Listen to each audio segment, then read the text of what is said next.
¿Y por qué nos cantaba el maravilloso Ray Charles, America the Beautiful? ¿Por qué América dejó de ser la linda?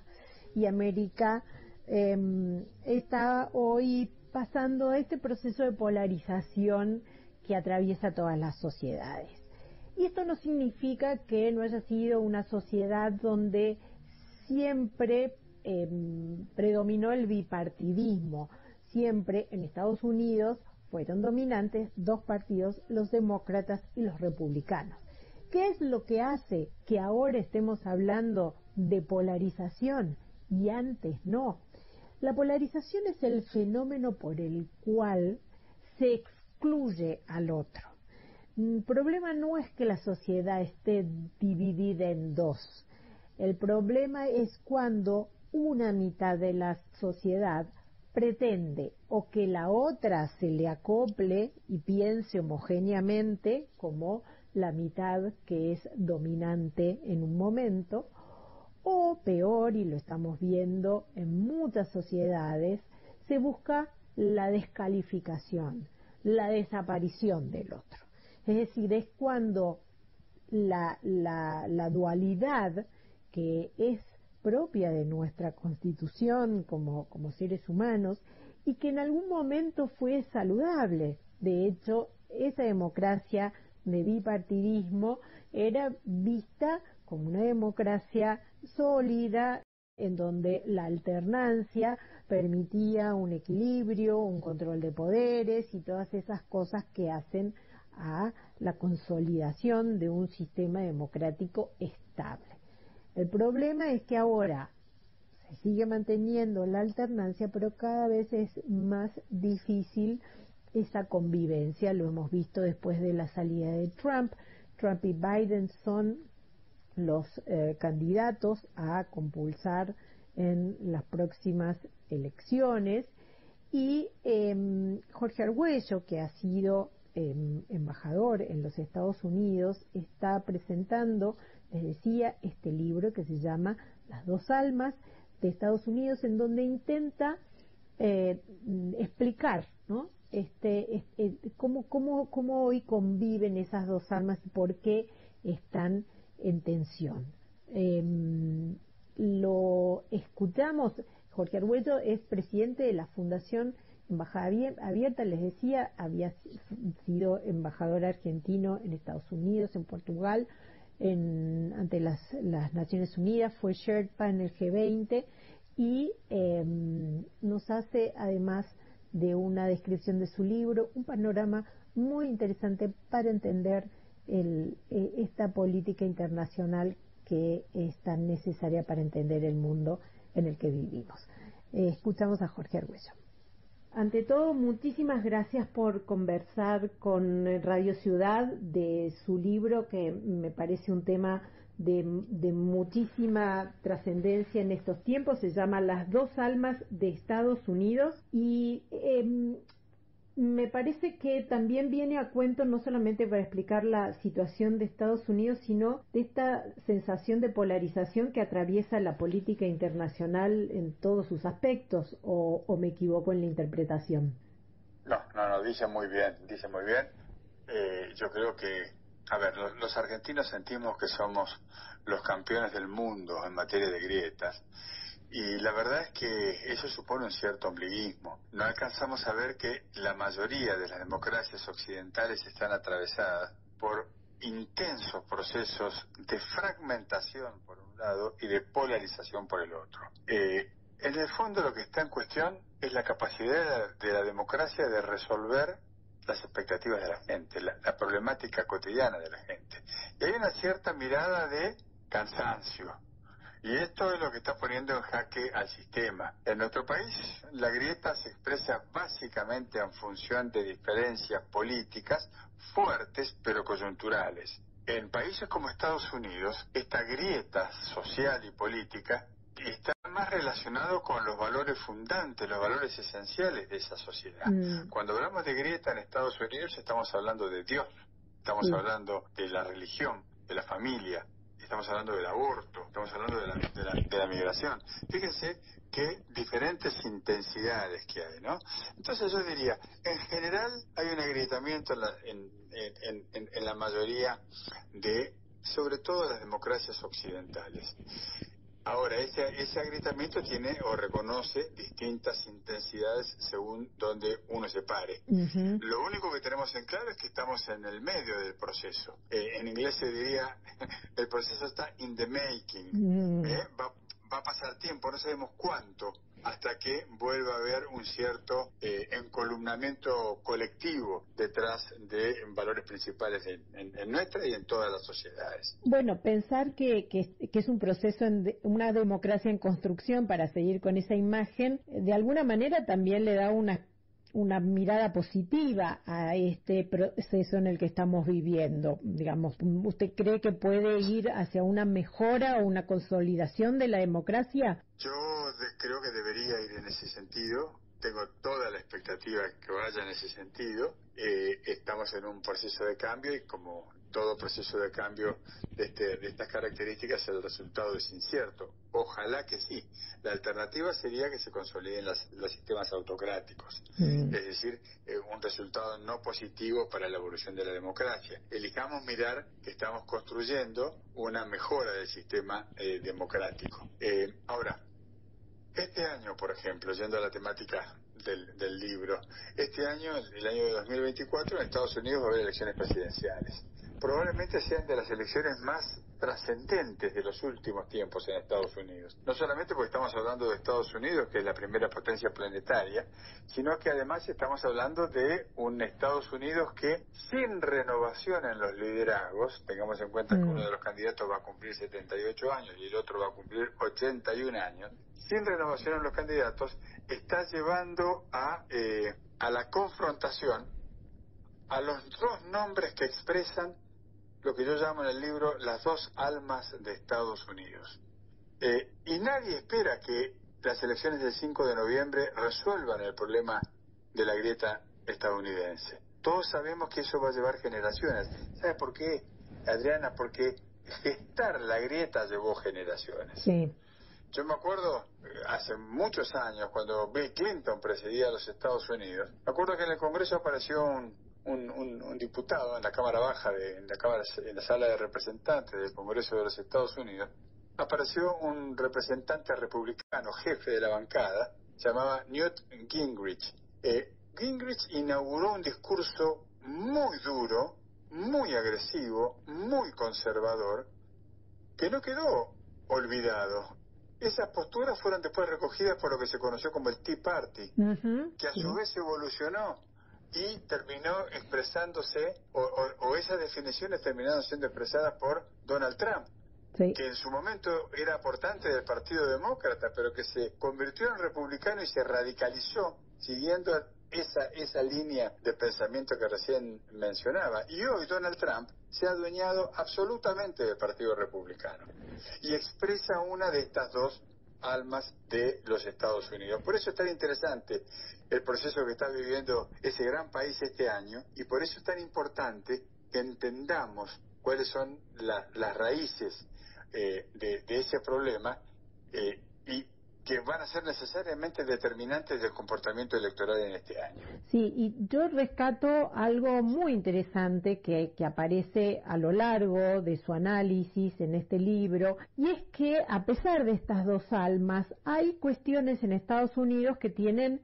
una continuidad o una, digamos, una comunión en el sentido, por ejemplo, las políticas exteriores, ¿no? Que son mantenidas aún con el cambio de administración. ¿Eso se mantiene, está en peligro hacia adelante con esta nueva posibilidad de transición? En realidad, a ver, si analizamos las últimas administraciones, podemos ver que han habido discontinuidades y continuidades en la definición de la política exterior de los Estados Unidos. Una continuidad clara es la percepción de, digámoslo entre comillas, la amenaza china. Hoy en día, el principal vínculo bilateral del planeta es el que une a Washington con Beijing, a Beijing con Washington. todo lo demás que ocurre en el tablero internacional, de una u otra manera, está condicionado o determinado o influenciado por esta tensión principal, que es la que va de China a Estados Unidos, de Estados Unidos a China. Entonces, dicho esto, yo veo que no hay grandes diferencias para hablar de las últimas 2 gestiones en las cuales yo estuve trabajando, con las cuales yo estuve trabajando en Estados Unidos. Yo presenté mis cartas credenciales la segunda vez que fui designado embajador en Washington, se las presenté a Donald Trump. Pero después trabajé 3 años con la administración de Joe Biden. Y tengo que decir que esto que recién yo decía entrecomilladamente, la amenaza china está presente en las 2 administraciones y está al tope de la agenda exterior de Estados Unidos en la gestión Trump y lo mismo en la gestión de Joe Biden. Después hay otras diferencias, la mirada que hay sobre la guerra en Ucrania reconoce diferencias, la mirada que hay sobre otros conflictos como ahora Medio Oriente seguramente reconocen diferencias, pero lo principal, claramente hay una continuidad, deberíamos llamar una política de Estado que no varía según las administraciones. Acá menciona 2 temas que me parecen fundamental. Uno es esa hegemonía o esa disputa entre lo que en el libro aparece como el águila y el dragón, ¿no? ¿Está el mundo un poco ante una elección hacia quién se alinea o entramos un mundo más conciliador donde esas 2 potencias no van a entrar en una nueva guerra fría? Hasta donde yo lo percibo desde mi pequeña posición, yo no siento que China tenga ganas de entrar en guerra con Estados Unidos y me consta que Estados Unidos no quiere entrar en guerra con China. Yo usé la palabra tensión y vínculo bilateral. La dependencia de China con Estados Unidos y de Estados Unidos con China es intensa y crece todo el tiempo. Ahora, junto con el crecimiento de esa dependencia recíproca, crecen las tensiones propias de toda relación. Ahora, se van resolviendo. O sea, hasta hace unas horas el secretario de Estado Anthony Blinken estaba en Beijing y visitó Shanghai y se reunió con Xi Jinping y se reunió con el canciller de China. ¿Y qué estaban haciendo? Y bueno, estaban puliendo asperezas, estaban trabajando sobre esas tensiones que genera una relación tan intensa como la que existe entre estos 2 países. Van a pasar cosas, probablemente China continúe creciendo en el comercio internacional y probablemente China no alcance a tener el poderío militar que tiene Estados Unidos, por lo menos por muchos años. Entonces me parece a mí que esa tensión va a seguir claramente instalada en el sistema de relaciones internacionales y va a continuar determinando una buena parte de los acontecimientos que se verifican en el resto del planeta. Habrá que estar atento a lo que pasa en las elecciones de Estados Unidos. Usted tenga en cuenta, Adriana, que, como ya sabe, no es lo mismo en Estados Unidos pararse en las costas del Atlántico o del Pacífico o en las grandes ciudades que pararse en el interior profundo de los Estados Unidos, que pararse en Oklahoma, en Tennessee, en Wisconsin, en Indiana. Las visiones que se tienen de todos son diferentes y esas son las 2 almas que están en pugna en los Estados Unidos y que entre otros terrenos de confrontación este año van a confrontar en el terreno electoral. Sí, de hecho también influirá mucho la movilización, ¿no? ¿Cuál de esas almas tendrá más fuerza para empujar a votantes en un sistema que no es obligatorio? Mencionaba el tema de la guerra y leía en la encuesta del barómetro de confianza de Edelman, que se hace todos los años, que ha crecido la amenaza nuclear como un miedo, ¿no? Y hasta parece que estamos volviendo atrás en el tiempo, algo que uno creía superado, de nuevo vuelve a aparecer como por lo menos como un miedo para la sociedad, o empieza a discutirse. ¿Qué podemos esperar de ese aspecto con relación a este panorama que tan profundamente conoce? Estamos viviendo una etapa de amenaza exacerbada. La posibilidad de una guerra nuclear está siempre presente, ha estado presente a lo largo de las últimas décadas. Sin embargo, la naturaleza de los últimos acontecimientos, me vienen rápidamente a la cabeza la guerra en Ucrania, y me viene rápidamente a la cabeza el ataque que recibió Israel por parte de Irán, con estos cientos de drones que sorpresivamente irrumpieron en el espacio aéreo israelí. La verdad que en las dos situaciones, yo podría decir pero me parece que todos necesariamente pensamos en la posibilidad de un ataque nuclear. Tanto en el caso de la guerra de Ucrania, ustedes se acuerdan que hubo episodios inclusive vinculados a algunas de las centrales nucleares instaladas en Ucrania. Usted recordará la preocupación con la que el embajador Grossi, el titular de la Agencia Nuclear Internacional, estuvo recorriendo el mundo tratando de precisamente poner paño frío sobre esa situación, porque lo que había era ciertamente una sensación de ataque nuclear, y el mismo escenario se nos representó cuando se filtró, o cuando anunció, mejor dicho, el National Security Council, es decir, la Casa Blanca, que era inminente un ataque de Irán a Israel. Nunca Irán había atacado a Israel directamente, de Estado a Estado. Siempre se habían utilizado lo que se llaman los proxies, ¿no? Como organizaciones en el medio para confrontar bélicamente. En este caso fue un ataque de Estado a Estado, que Irán en realidad justifica por haber sido víctima de otro ataque de Estado a Estado, que es el ataque que Israel realiza en un consulado en Siria, o sea, en territorio iraní dentro de Siria, y que determina la muerte de varios funcionarios militares iraníes. Bueno, agradeciéndole muchísimo esta conversación y que nos haya compartido su tiempo, me gustó muchísimo una frase que cierra el libro, una frase de Obama que dice: los demócratas deben tener el valor para reconocer cuando no han estado a la altura de los ideales que pregonan.